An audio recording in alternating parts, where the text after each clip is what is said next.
Meditation is all about healing and moving forward.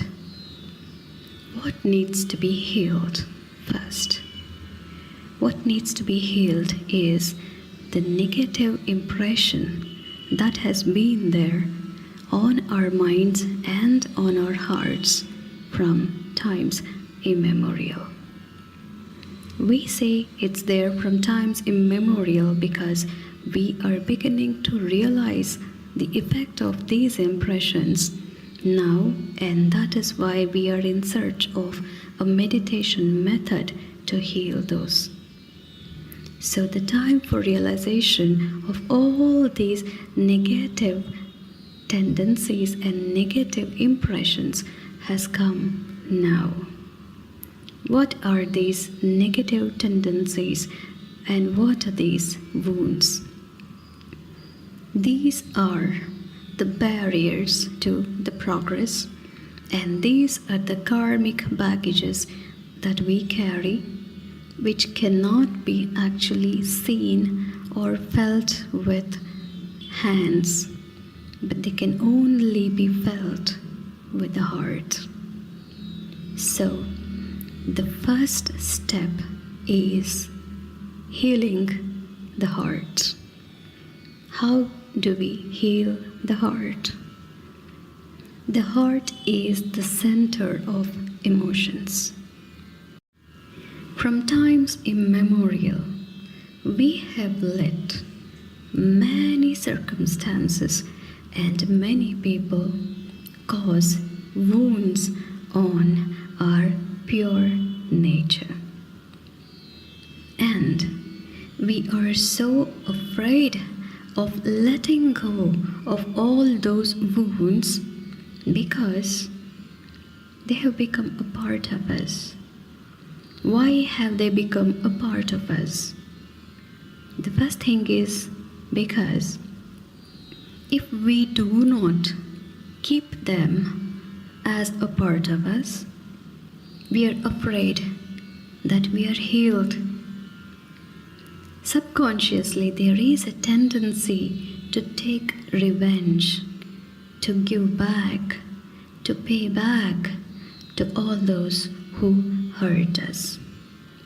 So, in the subconscious, we have been storing all these rotten skeletons of our wounds.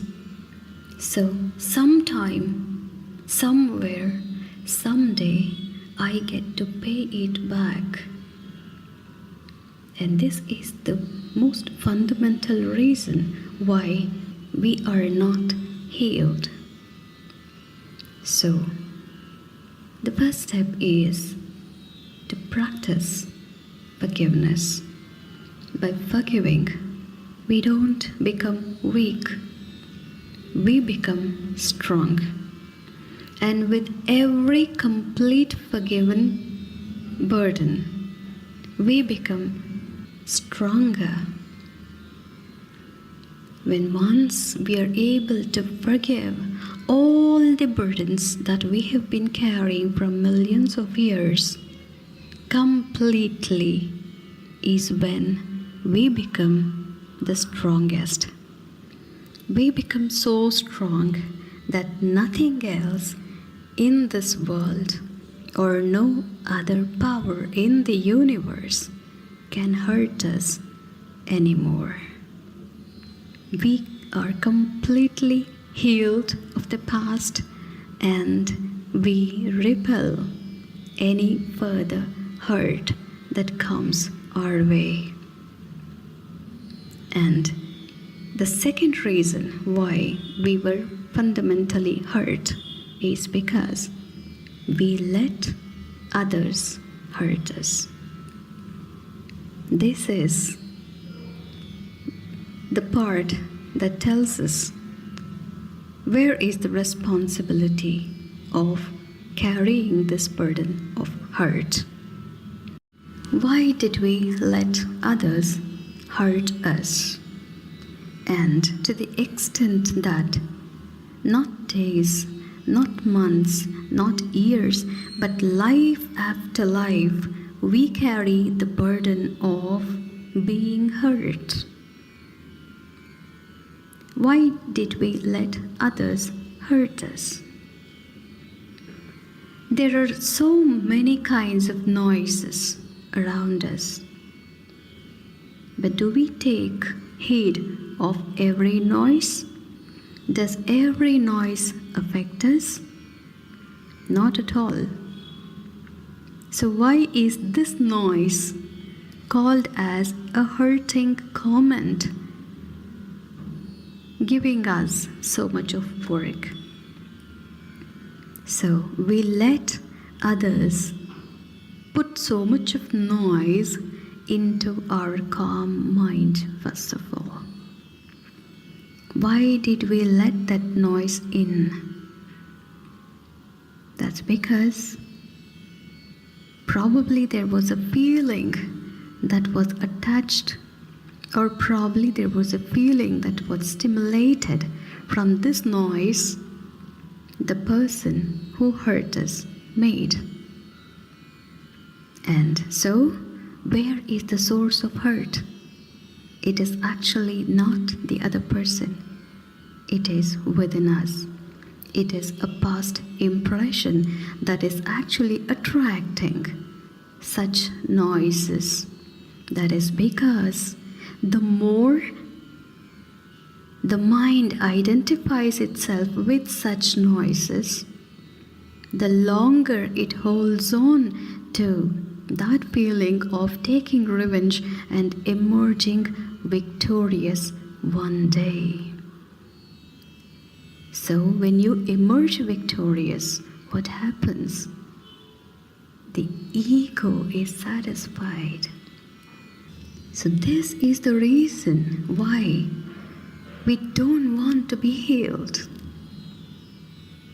So now that we have understood, the first thing we need to do is just let go of this entire karmic baggage. It is, yes, easier said than done.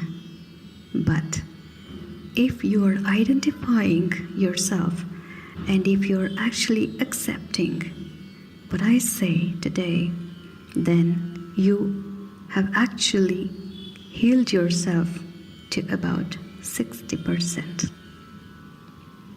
And the other 40% of healing comes from the power that we need to erase these negative impressions. So what we need to do for the other 40% is get that spiritual power to completely erase all these impressions which keep reminding us of the hurt and keep us enslaved to this karmic burden of being hurt. And now from being hurt, let's move towards being healed. How do we do this? Meditation and the pranayama give us the energy, the spiritual power which is required to heal ourselves. But there is one particular special thing that you need to do after practicing the meditation. So now let's begin with the meditation and the pranayama practice.